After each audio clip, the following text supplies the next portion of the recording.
চন্দননগরে গ্রেফতার পাকিস্তানি নাগরিক। গত ৪৫ বছর ধরে চন্দননগর কুঠির মাঠ এলাকায় থাকতেন ফতেমা বিবি। তার স্বামী, সন্তান, সন্ততি রয়েছে। পুলিশ সূত্রে জানা গেছে ১৯৮০ সালে ট্যুরিস্ট ভিসা নিয়ে বাবার সঙ্গে ভারতে এসেছিলেন ফতেমা। ১৯৮২ সালে চন্দননগরের এক বেকারি মালিক মুজাফফর মল্লিকের সঙ্গে বিয়ে হয় তাদের ২ মেয়েদেরও বিয়ে হয়ে গেছে। পুলিশের স্পেশাল ব্রাঞ্চের খাতায় ফতেমা নিখোঁজ ছিলেন ভিসা নিয়ে আসার ১ বছর পর থেকেই। কাশ্মীরের পহেলগামে পর্যটকদের উপর জঙ্গি হামলার পর ভারত সরকার পাকিস্তানি নাগরিকদের দেশে ফিরে যেতে নির্দেশ দিয়েছে।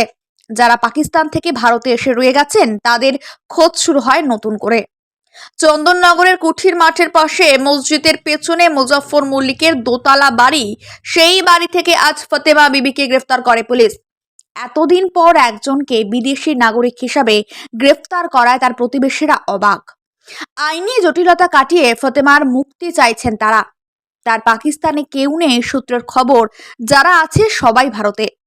সূত্রের খবর, হুগলির নালিকুলে বাড়ি ছিল ফতেমার পূর্বপুরুষদের, সেখানেই তার জন্ম। পরে কাজের সূত্রে পাকিস্তানের রাওয়ালপিন্ডি চলে যান ফতেমার বাবা। সেখান থেকেই ১৯৮০ সালে ভারতে আসেন। ৬০ বছর বয়স হয়ে গেছে ফতেমার। নানান ধরনের ওষুধ খেতে হয় তাকে। তার মেয়েরা বলছে তাকে যেন ছেড়ে দেওয়া হয়। ফতেমার স্বামী জানান তার স্ত্রীর চন্দননগর কর্পোরেশনের ১২ নম্বর ওয়ার্ডের ভোটার, তার আধার, প্যান কার্ড সব আছে। ভারতের নাগরিকত্বের জন্য আবেদন করা হয়েছে, কিন্তু এতদিনেও তা হয়নি।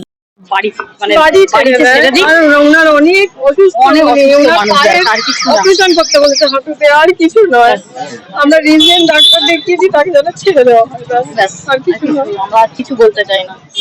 আমাদের ইন্ডিয়ান নাগরিক যখন বছর ৪-৫ ছিল, তখন ওর বাবা মা পাকিস্তান নিয়ে চলে যায়। নিয়ে যাওয়ার পরে ওইখানে যখন বড় হয়ে উপযুক্ত হয়ে যায়, তখন ওখানে আপনার মা বাবার আবার ভিসা করে নিয়ে আসে, টুরিস্ট ভিসা নিয়ে আসে। তখন এখানে আর মা বাবারা 10 বছর হয়ে গেছে, আর যাতায়াত বন্ধ করে দিয়েছে। এখানে মেয়ের বিয়ে দিয়ে দিয়েছে। মেয়ের বিয়ে দিয়ে যাওয়া 50 বছর 55 বছর হয়ে গেছে। এখন ওর মেয়েরা বড় হয়ে গেছে, বড় হয়ে যাওয়ার পরে বাচ্চাও হয়ে গেছে, সব কিছু গেছে। হয়ে যাওয়ার পর এখন ওর বিশাল শরীরও খারাপ, সুগার আছে, থাইরয়েড আছে, তারপরে নার্ভের রোগ আছে, অনেক রকম রোগ নিয়ে ও এখন জীবিত রয়েছে। ডাক্তার ঘরে এসে দেখে যায়, এক সময় অজ্ঞান হয়ে যায়। ওই সময় এখন পুলিশ নিয়ে গেছে ওনাদেরকে তুলে।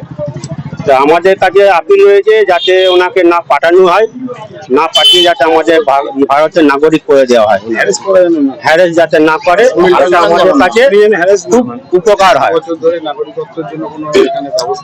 এখানে করেছে, ওখানে অনেক কোর্টে আপিল করা হয়েছে, কোর্ট থেকে ওকে জামিনও করা হয়েছে। কোর্ট বলেছে কোনো অসুবিধা নেই, আপনার ওনাদের কাছে কাগজপত্র ছিল, ভিসা জমা দিয়ে দেওয়া হয়েছে ওনাদের, বলে আর কোনো অসুবিধা নেই, আপনারা নিয়ে যেতে পারেন। তখন নিয়ে যায় কত আপনার 2003-তে একটা আপিল হয়। ওকে এখানে ভোট দিত, হ্যাঁ ভোটার আছে আমাদের 12 নম্বর ওয়ার্ড। আমাদের কাউন্সিলর আছে ঋতুপর্ণা সাউ, ওনাদেরও অনেক সহযোগিতাও আছে, সবকিছু আছে। মানে এইরকম যে হবে আপনারাও ভাবতে পারেন, কেউ ভাবতে পারি। ওনাদের কোর্টেতে সব রকম অ্যাপিল করা চলছিল, প্লাস চলছে। তখন ওখান থেকে বলে আর কোনো অসুবিধা নেই, খারিজ করে দিয়েছে কোর্ট, বললে কোনো অসুবিধা নেই, আপনারা ভারতের নাগরিক রয়েছে। ওই নিয়ে এখন ওইভাবে স্টপ রয়েছে।